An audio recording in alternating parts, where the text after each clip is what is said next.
Să avem aici o partidă de pescuit. Ia vină domnul fotograf aici. Să vezi, este ceva aici sau...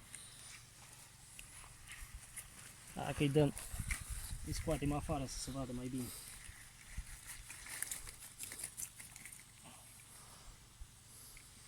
Așa. Ia. Vedem aici, uitați, pește aici, uite. Să spus cu palma, ăștia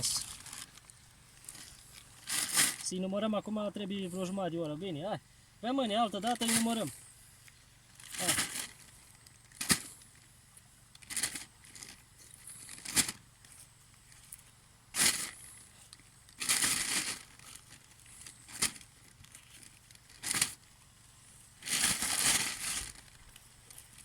Asta fiind, cât avem? 3 ore jumate de pescuit.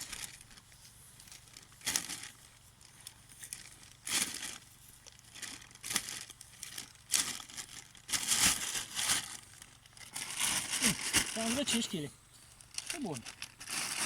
Pentru început așa, treaba e bună.